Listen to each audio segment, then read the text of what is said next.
कि पिया बुझेला ना मोर परेशानी तू तो बहारा कटत होई बतानी फलानी में जवानी रोवता हमारो फलानी में जवानी हमारो फलानी में जवानी रोवता हमारो फलानी में जवानी रोवता पिया बुझेला ना मोर परेशानी तू तो बहारा कटत होई बतानी फलानी में जवानी रोवता हमारो फलानी में जवानी रोवता हमारो फलानी में जवानी रोवता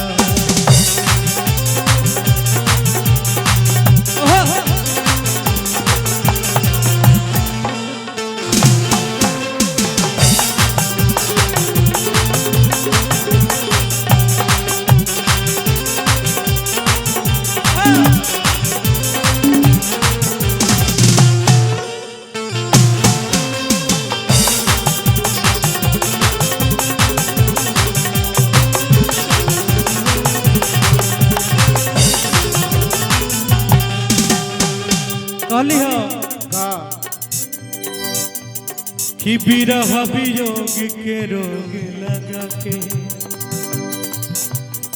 बस गईला परदेश में कटे न रतिया बढ़ल विपतिया बहुत बानी कलेश में बिरह वियोग के रोग लगा के बस गईला परदेश में कटे न रतिया बढ़ल विपतिया बहुत बानी कलेश में विपतिया बहुत बानी कलेश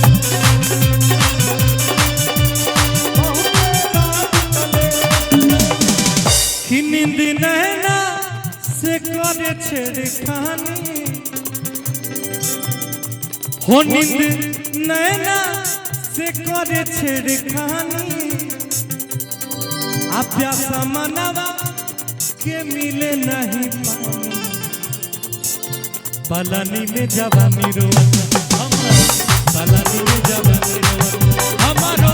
पलानी में जवानी रोवता हमारो पलानी में जवानी रोवता पिया मुझे ना मोर परेशानी तू तो बहारा कटत होई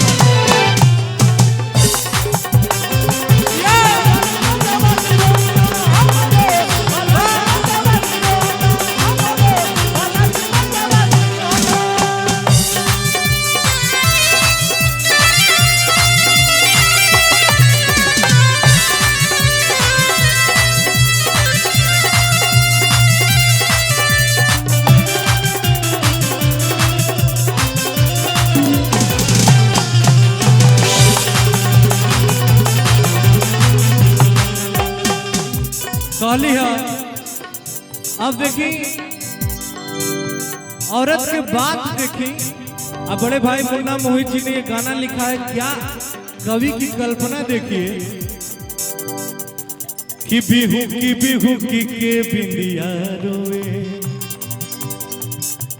सोरहो सिंगार बेकार भइल सवत जैसन लागे जरिया तन के गहना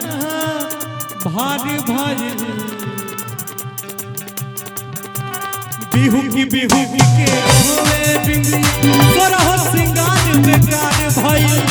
सवत जैसन लागे से जरिया तन के गहना भारी भइल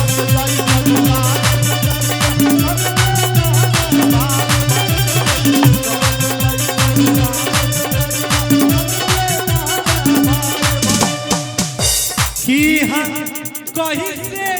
रहत हम बहानी अरब कबहू नहीं सोचतानी पलानी में जवानी पलानी में जवानी पलानी में जवानी पलानी में जवानी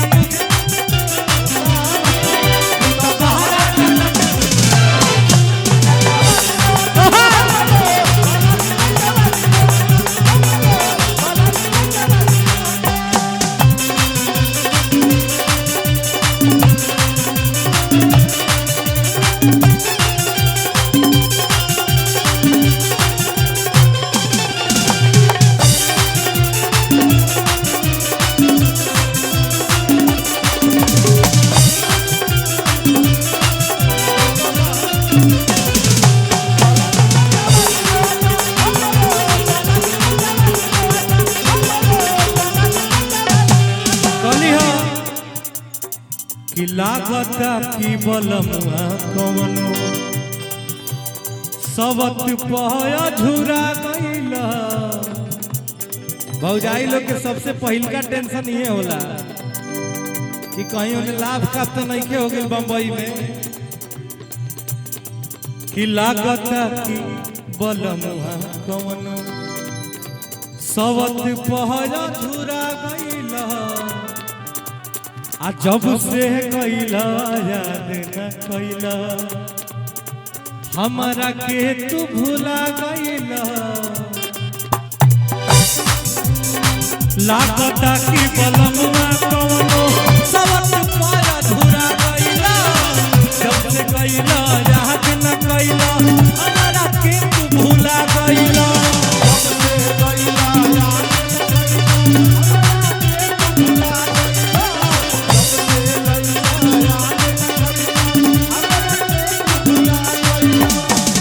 कि मुन्ना मोहित से कह दिले बहानी हमें दुखवा के अपन कहानी। पलानी में जवानी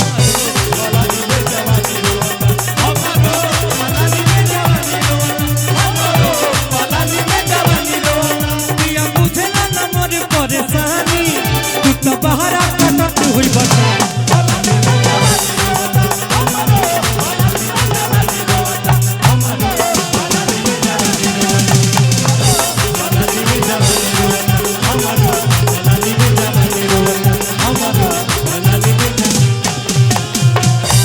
पलानी में जवानी रो